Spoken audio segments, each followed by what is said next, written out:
السلام علیکم ورحمۃ اللہ وبرکاتہ۔ عالم برزخ میں ہمارا سفر الحمدللہ جاری ہے، اور ہم اپنے سفر میں دیکھ رہے ہیں کہ ہم چل رہے ہیں۔ اور کل تو الحمدللہ جو ہمارے معاملات تھے، خدا پہ توکل، یقین کہ دنیا میں کبھی کبھی ہم کتنا اپنے آپ کو بے بس محسوس کرتے تھے، اور بس ایسا لگتا تھا کہ کچھ نظر نہیں آ رہا، مگر الحمدللہ خدا پہ یقین توکل ہمیں نصیب ہوا، اور ہم آگے سفر کر رہے ہیں۔ اب ہم نے دیکھا کہ کچھ ایسے لوگ ہیں کہ ایک تو ہم نے دیکھیں اپنے پچھلے لیکچرز میں بتایا تھا کہ بدحال اور ایسا لگتا ہے جیسے غربت میں ہوں، یعنی لباس بوسیدہ، جگہ جگہ پیوند لگے ہوئے ہوں، اس طرح کے لباس تھے ان کے۔ اب ہم جو گروہ دیکھ رہے ہیں لوگوں کا، تو اب ایسا گروہ ہے کہ ایسا لگ رہا ہے کہ جیسے چہروں پہ ان کے بہت زیادہ، جیسے ہوتا ہے نا، ایک دم آدمی مایوسی میں چلا جاتا ہے، ہکا بکا سا ہو، حیران و پریشان ہو، اور راستہ بھی اس کا اتنا کوئی بہت خطرناک بھی نہیں ہے، بہت اچھا بھی نہیں ہے، اور وہ اس راستے پہ چل رہا ہے۔ ایک تو یہ کہ خطرناک راستہ ہو، پریشان کن ہو، تو تکلیف ہو، تو ایسا پریشان کن بھی نہیں ہے، صحیح راستہ ہے، جیسے ایک انسان کو کوئی سڑک نظر آتی ہے، صاف ستھری ہے، اس پہ چلنا ہے اس کو، اس طرح کا منظر ہے، کچھ بہت زیادہ خوشحالی نہیں ہے اور بہت زیادہ تنگی بھی نہیں ہے، مگر اس سے کوئی فرق نہیں پڑ رہا ان چیزوں سے۔ اس کو یہ محسوس نہیں ہو رہا کہ یہ راستہ تو آسان ہے میرے لیے، مطلب نہ کوئی مجھے یہاں پہ کانٹے چبھ رہے ہیں، نہ کوئی ایسی گرمی کی شدت محسوس ہو رہی ہے، کچھ بھی، مگر حیران و پریشان ہے۔ یعنی وہ اس صاف ستھرے راستے کو بھی اگر اس طرح کہا جائے کہ اس کو سمجھ نہیں پا رہا کہ یہ میرے لیے کتنا اس وقت سکون کا راستہ ہے۔ تو ہم نے اپنے وہی علم دوست سے معلوم کیا کہ یہ کون سے لوگ ہیں، یہ کون سا گروہ ہے کہ جو اس طرح حیران و پریشان ہے اس راستے پہ چلنے پہ، جبکہ بظاہر یہ ایک صاف ستھرا راستہ ہے، آسان نہیں ہے مگر صاف ستھرا نظر آ رہا ہے۔ تو ہمارے علم دوست نے بتایا کہ یہ لوگ جو ہیں، دیکھا جائے تو دنیا میں ایک طرح سے اگر آ، آخرت کے حساب سے دیکھیں یا برزخ کے حساب سے دیکھیں تو کہا جائے گا کہ بد نصیبوں میں شمار ہوتا ہے، یعنی خوش نصیب نہیں ہے یہ۔ تو ہم بڑے حیران ہوئے، اور ہم نے کہا کہ اس میں کچھ لوگ ایسے ہیں کہ جو ماشاءاللہ دنیا میں بہت اچھا رہن سہن تھا، بہت اچھے طریقے سے رہتے تھے، اور بظاہر ایسا نہیں لگتا تھا کہ یہ بد نصیب ہیں۔ ماشاءاللہ سے جو چیزیں خدا کی نعمتیں ایک انسان کے پاس ہونی چاہیے، اس کی صحت، اولاد، گھر بار، گاڑی، ضروریات زندگی، اس کا کچن چل رہا ہے، اس کے بچے پڑھ رہے ہیں، سب معاملات ہو رہے ہیں، ان کے بھی ایسے ہی معاملات تھے۔ تو یہ یہاں پہ خوش نصیب کیوں نہیں تصور ہو رہے، یا کیوں نہیں مانے جا رہے؟ تو ہمارے علم دوست نے کہا کہ جو دنیا کی نعمتیں ہیں، دنیا کے معاملات ہیں خوش نصیبی کے یا کسی بھی طریقے کے، وہ دنیا کی حد تک ہیں۔ یہاں پہ حساب ہوتا ہے روحانی طور پہ، کہ آپ روحانی طور پہ کتنے مالدار ہیں، آپ روحانی طور پہ کتنے خوش نصیب ہیں۔ تو ہم نے کہا کہ یہ لوگ اگر روحانی طور پہ دیکھا جائے تو ان کی عبادات بھی تھیں، نمازی بھی ہیں، ہم نے مسجد جاتے ہوئے بھی دیکھا ہے، ہم نے عزاداریوں میں بھی دیکھا ہے ان کو، اور پورے گروہ کو، یعنی مرد ہوں یا خواتین ہوں، ان کو ہم نے نماز روزہ ہر چیز میں دیکھا کہ یہ جو ہیں اپنے واجبات پہ تھے، نماز روزے پہ پابند تھے۔ تو ہمارے علم دوست نے کہا کہ انہوں نے صرف نماز روزے اور عزاداری کو ہی پکڑ لیا تھا، باقی واجبات پہ ان کی توجہ نہیں تھی۔ ان کے ذہن میں صرف اسلام یا دین یہ تھا کہ بس نماز پڑھنی ہے، روزے رکھنے ہیں اور عزاداری کرنی ہے، اس سے زیادہ یہ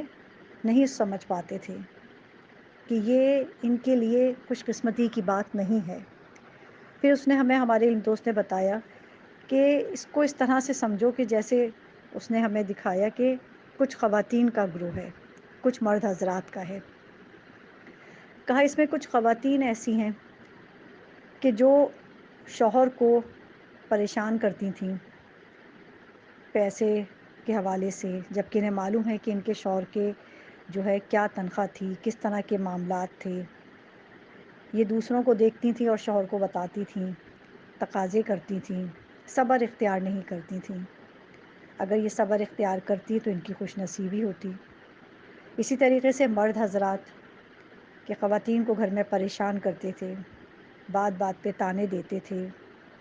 ان کے میکے پہ آنے جانے پہ پابندی لگاتے تھے۔ تو کہا یہ ایسے معاملات تھے کہ یہ انہیں معلوم نہیں ہو رہا تھا کہ یہ ان کی بد نصیبی برزخ کے لیے بنتی جا رہی ہے، کیونکہ وہاں پہ ایک شکل، ایک آپ کو روحانی جو ہے اس کی کیفیت عالم برزخ میں معلوم ہوتی ہے۔ تو کہا یہ وہ خواتین اور مرد حضرات ہیں۔ پھر خواتین کے حوالے سے، کیونکہ ہمارا گروپ ہی خواتین کے حوالے سے ہے، اور خواتین عمل میں ماشاء اللہ اور الحمدللہ بہت آگے اور بہت تیزی سے بڑھتی ہیں۔ خدا کا شکر ہے کہ خدا نے یہ صفت خواتین میں خصوصیت سے رکھی ہے کہ وہ آگے بڑھتی ہیں، فوراً عمل کرتی ہیں۔ مستحبات میں ہم دیکھتے ہیں خواتین سب سے آگے ہوتی ہیں مردوں سے، تو ہم خواتین سے ہی مخاطب ہیں۔ ہمارا گروپ جو ہم نے سٹارٹ کیا تھا خواتین کے ہی حوالے سے تھا، کہ وہ خواتین کے جب علماء کرام کے پاس اپنے مسائل بھیجتی ہیں کہ شوہر جو ہیں ان کا خیال نہیں کرتے یا ان کی بات نہیں سنتے، ہم ان سے نماز روزے کا کہتے ہیں تو وہ نہیں سنتے، یا کسی اور معاملے میں ہماری ہیلپ نہیں کرتے، ہمارے معاملات کو نہیں سمجھتے، ہمیں دکھ دیتے ہیں، تکلیف دیتے ہیں، تو ہمارے علم دوست نے کہا کہ ان کو بتایا جاتا تھا علماء کرام، اچھا وہ علماء سے چاہتی تھی کہ کوئی ایسی دعا مل جائے، کوئی ایسا تعویذ مل جائے کہ بس جھٹ پٹ جو وہ کہیں اور ان کے ہسبینڈ اس بات کو مان لیں۔ تو ہمارے علم دوست نے کہا کہ علماء ان کو یہ تعلیم کرتے تھے کہ آپ اپنے معاملات دیکھیے پہلے، آپ تو خدا کی نافرمانی نہیں کرتی۔ تو کہا نہیں، ہم تو نماز روزہ سب کرتے ہیں، ہم تو نافرمانی نہیں کرتے۔ علماء کہتے تھے کوئی چیز ایسی گھر میں ہے کہ جس سے آپ پریشان ہیں، آپ کے ہسبینڈ تو ان چیزوں پہ توجہ ہی نہیں کر رہے، وہ تو اپنے جیسے کہتے ہیں نا کہ بھائی وہ تو ایک طرح سے ریلیکس ہیں،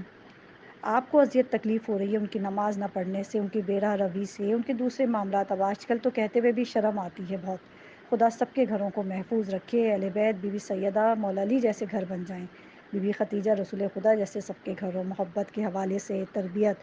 احساس، محبت، ذمہ داری، گھرداری کے حوالے سے خواتین اور مرد اس چیز کو سمجھیں۔ تو کہا کہ جب انہیں بتایا جاتا تھا تو کہتی تھی نہیں، ہم تو نماز پڑھتے ہیں، ہمارے گھر میں تو کوئی گناہ نہیں ہوتے۔ مگر ان کو جب یہ بتایا جاتا تھا کہ آپ اگر حجاب پراپر نہیں کر رہی ہیں تو یہ بھی خدا کی نافرمانی ہے، یہ بھی ایسا ہی ہے جیسے کہ آپ نے واجب کو ترک کر دیا، جیسے آپ نے نماز قضا کی، اگر آپ حجاب نہیں کر رہی ایسا ہی ہے گناہ۔ تو وہ اس چیز کو خواتین نہیں سمجھتی تھیں، خود خدا کی نافرمانی کرتی تھیں اور چاہتی تھی شوہر اور بچے جو ہیں وہ فرما بردار ہو جائیں ان کے، یعنی بچے میرے فرما بردار ہو جائیں اور شوہر بھی میری بات کو سمجھیں، میرا خیال کریں، جبکہ میں خدا اور رسول کا خیال نہیں کر رہی۔ میں گھر سے باہر جا رہی ہوں میک اپ کر کے، میں گھر سے باہر جا رہی ہوں صرف اپنے بالوں کو چھپا لیا میں نے، صرف ایک اسکارف سے، باقی میرے ٹائٹ کپڑے ہیں، میری عبایا ٹائٹ ہے، اس طرح کی ڈریسنگ میں نے کی ہوئی ہے کہ سب یعنی میرے جسم نمایاں ہو رہا ہے۔ حجاب ہوتا ہے چھپانا۔ آج بہت معذرت کے ساتھ کہ ہم دیکھتے ہیں یہ معاملات خواتین کے کہ وہ صرف یہی سمجھتی ہیں کہ صرف سر کور کر لیا، باقی باڈی پارٹس نظر آ رہے ہیں تو کوئی مسئلہ نہیں ہے، جبکہ چھپانا ہے۔ قرآن میں خدا فرما رہا ہے کہ اپنے زینت کے مقامات کو چھپاؤ۔ آج ہم چھپائیں گے کیا؟ زینت کر کر کے باہر چلے جاتے ہیں، اللہ اکبر۔ تو کہا یہ ان معاملات کو سمجھتی نہیں تھیں۔ اگر باہر ممالک میں چلی گئی تھیں، کوئی مسئلہ تھا، شوہر کی روزگار وہیں پہ ہے، جانا پڑتا ہے، باہر کنٹریز میں چلی گئیں تو وہاں ذرا سی دقت نہیں کرتی تھی کہ ایسے لباس لیں کہ جن کی جو شرٹس ہوں ذرا سی نیچے ہوں، ڈھیلی ڈھالی ہوں، پینٹس ہوں تو ایسی ٹائٹ نہ ہوں۔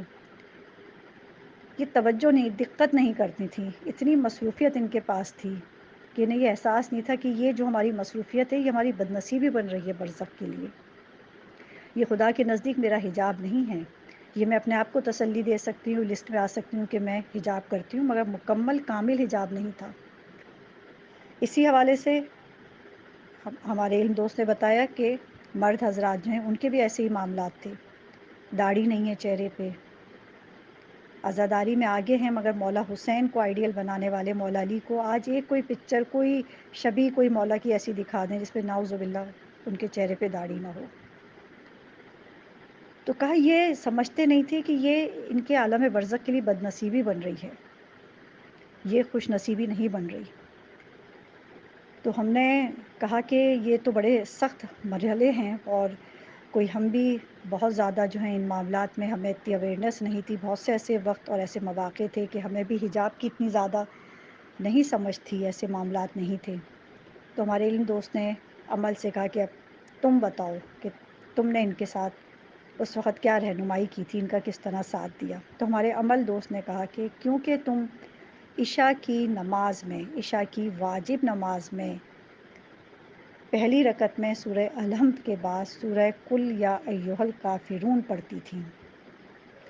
اس سے خدا نے تمہیں خوش نصیبوں میں شمار کیا۔ تو ہم نے کہا اس وقت تو ہم عمل کی طرف نہیں آئے تھے، مگر کیونکہ علم نے رہنمائی کی تھی دنیا میں کہ یہ سورہ پڑھنا ہے، ہمیں معلوم تھا، ہم نے پڑھنا شروع کر دیا تھا، مگر عمل کی طرف نہیں آئے تھے، عمل کی طرف تھوڑا دیر میں آئے تھے۔ تو ہمارے عمل دوست نے کہا کہ یہی کہ عمل کی طرف تو نہیں آئے تھے، مگر یہ سورہ پڑھنے سے خدا نے تمہیں خوش نصیبوں میں شمار کر لیا تھا، کیونکہ یہ سورہ پڑھنے کی توفیق اس سے ہی حاصل ہوتی ہے کہ جس کو معرفت ہو کہ کیا کرنا ہے، کس طرح جو ہے اس سے اپنی آخرت کو اور اپنی عالم برزخ کو بنانا ہے۔ تو تم نے جب یہ سورہ پڑھنا شروع کیا تو تمہیں خود ہی خدا کی توفیق حاصل ہوتی گئی، عمل کرنے کی ہمت آئی، اپنے نفس پہ کنٹرول آیا، اور تم خدا کے جو مقرب بندے ہیں اور جن کو خدا نے خوش نصیبوں میں شامل کیا، تم اس میں شامل ہو گئی۔